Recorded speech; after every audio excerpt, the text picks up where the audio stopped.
우리 하나님의 말씀 같이 보겠습니다. 신약성경 요한복음 18장 15절 말씀부터 27절 말씀까지 함께 읽겠습니다. 시몬 베드로와 또 다른 제자 한 사람이 예수를 따르니 이 제자는 대제사장과 아는 사람이라. 예수와 함께 대제사장의 집들에 들어가고 베드로는 문 밖에 서 있는지라. 대제사장을 아는 그 다른 제자가 나가서 문 지키는 여자에게 말하여 베드로를 데리고 들어오니 문 지키는 여종이 베드로에게 말하되 너도 이 사람의 제자 중 하나가 아니냐 하니 그가 말하되 나는 아니라 하고 그때가 추운 고로 종과 아랫 사람들이 불을 피우고 서서 쬐니 베드로도 함께 서서 쬐더라. 대제사장이 예수에게 그의 제자들과 그의 교훈에 대하여 물으니 예수께서 대답하시되 내가 그래 놓고 세상에 말하였노라. 모든 유대인들이 모이는 회당과 성전에서 항상 가르쳤고 은밀하게는 아무것도 말하지 아니하였거늘 어찌하여 내게 묻느냐. 내가 무슨 말을 하였는지 들은 자들에게 물어보라. 그들이 내가 하던 말을 아느니라. 이 말씀을 하심에 곁에 섰던 아랫사람 하나가 손으로 예수를 쳐 이르되 내가 대제사장에게 이같이 대답하느냐 하니 예수께서 대답하시되 내가 말을 잘못하였으면 그 잘못한 것을 증언하라. 바른 말을 하였으면 내가 어찌하여 나를 치느냐 하시더라. 안나스가 예수를 결박한 그대로 대제사장 가야바에게 보내니라. 시몬 베드로가 서서 풀을 쬐더니 사람들이 묻되 너도 그 제자 중 하나가 아니냐.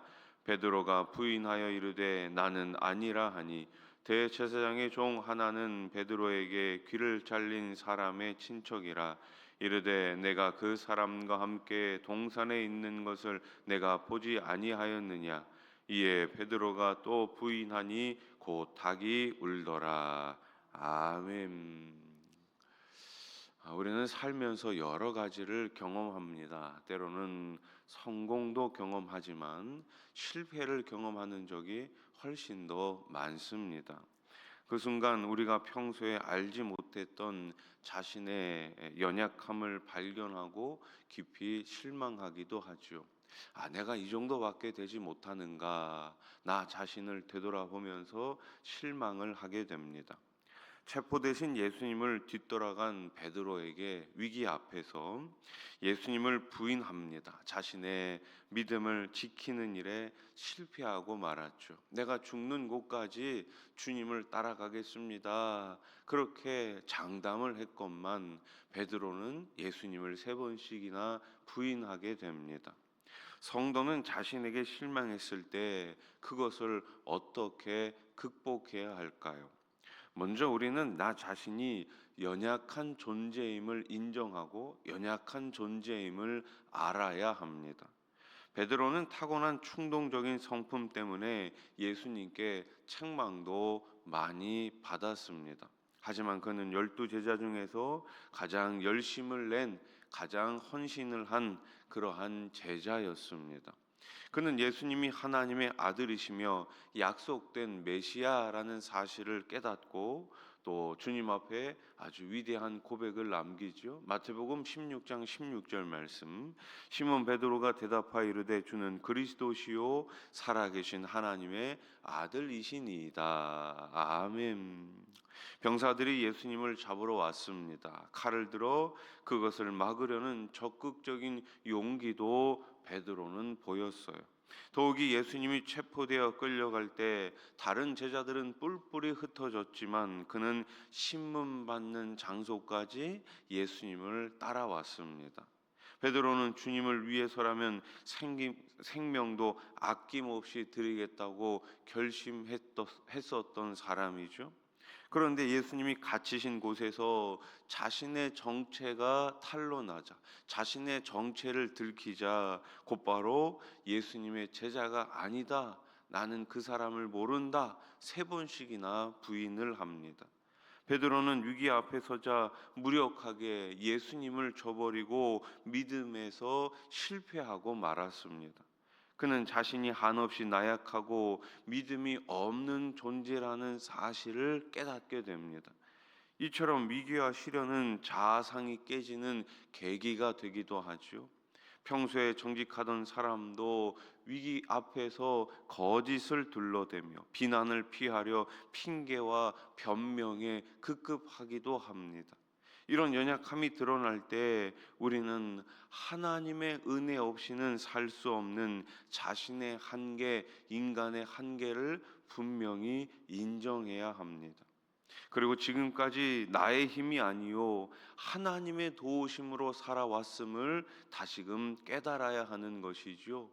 내 힘으로 여기까지 온 것이 아니라 하나님의 도우심으로, 하나님의 은혜로 여기까지 왔음을 다시금 인정하고 주님의 도우심을 더욱더 간구해야 하는 것입니다. 자신의 연약함을 정직하게 다시 내려놓고 하나님의 도우심을 구하는 순간, 그때가 다시금 은혜의 때요 영적으로 성숙해지는, 믿음으로 다시 일어서는 귀한 시간이 됨을 여러분들 꼭 기억하시기 바랍니다. 우리는 다 넘어질 수 있습니다. 다 연약해질 수 있습니다. 그러나 그 연약해진 상태에서, 넘어진 상태에서 그대로 있는 것이 아니라 다시 일어서는 것이 중요합니다. 다시 일어서기 위해서는 다시금 은혜가 필요한 거예요. 오늘 이 새벽에 나오신 여러분들이 다시금 그 은혜 가운데 일어서시기를 주님의 이름으로 축복합니다. 자, 둘째로, 나 자신의 연약함 때문에 우리가 실망하게 될 때 우리는 주님의 자비하심을 기억해야 합니다. 예수님을 부인하고 저주한 베드로는 닭 울음소리를 들었습니다. 그 순간 닭이 울기 전 자신을 3번 부인하리라는 예수님의 말씀이 떠올랐어요. 그는 예수님이 고난을 받으시고 죽음이 임박한 절체절명의 순간에 주님께 등을 돌리고 저주한 비겁한 죄인이었습니다. 베드로는 주님을 배반했다는 그 죄책감 때문에 심히 통곡을 하죠. 마태복음 26장 75절 말씀, 이에 베드로가 예수의 말씀에 닭 울기 전에 내가 3번 나를 부인하리라 하심이 생각나서 밖에 나가서 심히 통곡하니라. 아멘. 주님의 말씀이 기억이 나는 거예요. 얼마나 괴로웠겠습니까? 밖으로 나가서 통곡을 합니다. 그는 자신의 연약함을 잘 아시면서도 자신을 책망하지 않으시고 참고 기다려 주시던 예수님의 자비하심을 생각했습니다. 예수님은 부활하신 이후에 베드로에게 사랑을 3번 고백하게 하시죠. 그리고 그의 죄책감에서 벗어나게 하십니다. 네가 나를 사랑하느냐? 베드로, 네가 나를 사랑하느냐? 네가 나를 사랑하느냐? 3번 부인했던 베드로에게 3번 네가 나를 사랑하느냐 물으신 것입니다. 그는 십자가에 거꾸로 매달려 순교하기까지 예수님께 충성하면서 예루살렘 교회의 지도자로 모든 책임을 다했습니다. 예수님은 우리의 모든 연약함을 잘 알고 계십니다. 그럼에도 불구하고 우리를 향한 사랑을 거두지 않으시고 우리를 끝까지 참아 주시는 분이시죠.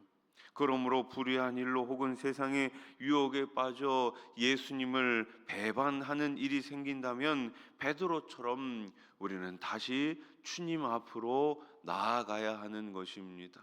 가룟 유다처럼 주님을 배반하고 세상을 등지는 것이 아니라 베드로처럼 다시금 주님 앞으로 나아가 우리의 지난 날을 회개하고 용서받고 다시금 출발해야 하는 것입니다. 주님은 죄에서 돌이키는 우리를 용서해 주십니다. 그리고 새로운 출발을 할 수 있도록 힘을 주십니다. 우리가 죄를 자백하면 하나님이 우리 죄를 용서하시고 우리를 온갖 불의에서 깨끗하게 해 주십니다. 요한일서 1장 9절 말씀 같이 한번 읽어봅시다. 만일 우리가 우리 죄를 자백하면 그는 미쁘시고 의로우사 우리 죄를 사하시며 우리를 모든 불의에서 깨끗하게 하실 것이요. 아멘. 여러분, 성경은 계속해서 우리들에게 무엇을 말씀합니까? 회개하면 용서해 주신다. 우리 하나님은 회개하는 자를 용서해 주십니다. 그러나 회개하지 않는 자는 용서받을 수 있는 길이 없습니다. 분명한 사실은 우리는 죄 가운데 있습니다. 그러나 이 죄의 해결은 오직 주님께만 달려 있는 것이죠. 사랑하는 성도 여러분, 우리는 넘어질 수 있습니다. 우리는 베드로처럼 좌절할 수 있습니다. 그러나 주님은 그 좌절한 자리로 찾아와 주시고, 실패한 자리로 찾아와 주시고, 다시금 새 힘을 주시고 용기를 주시고 성령의 능력을 주시고 다시 일어서서 주님 나라 위에서 달려갈 새 힘을 주신다는 사실을 꼭 믿으시기 바랍니다. 말씀을 정리해 봅시다. 우리의 불순종과 세상을 향한 집착은 예수님을 슬프시게 하는 죄입니다. 그 악한 죄를 주님 앞에서 우리는 늘 시인하고 회개해야 합니다. 그리고 우리를 용서하시고 새롭게 변화시키실 예수님을 굳게 믿고 담대하게 오늘도 십자가를 바라보며 나아가시기를 우리 주님의 이름으로 축원합니다. 기도드리겠습니다. 하나님 아버지, 감사합니다. 우리는 너무나 연약합니다. 그럼에도 불구하고 우리를 하나님의 자녀로 삼아 주셨습니다.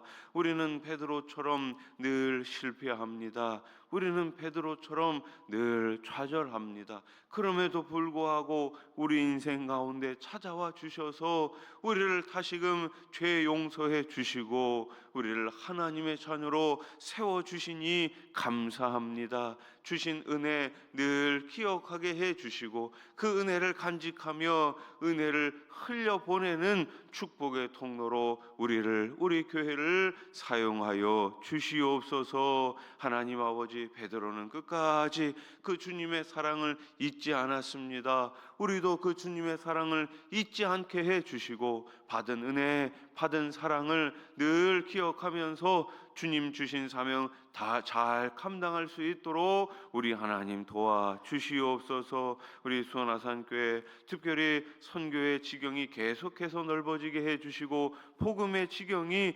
계속해서 깊어지게 해 주시옵소서. 이곳 우리 정자동 지역 가운데 우리 교회를 세워주시니 감사합니다. 복음의 방주의 사명을 잘 감당하게 해 주시옵소서. 세우신 우리 여러 전도팀들이 있습니다. 전도팀들을 통하여서 우리 하나님 성령의 능력과 권능이 나타나게 해 주시고 믿지 않는 영혼들이 주님 품으로 돌아오는 역사들이 계속해서 있게 해 주시옵소서. 돌아오는 주일은 우리 교회 48주년 기념 주일입니다. 지난 세월 하나님께서 세워주신 많은 일꾼들을 통하여서 교회가 계속해서 성장해 왔습니다. 앞으로도 우리 다음 세대들을 통하여서 교회가 더욱더 아름답게 말씀 위에 굳게 서서 복음을 전하는 교회로 계속해서 쓰임받게 해 주시옵소서. 이를 위하여 세워주신 우리 많은 중직자분들과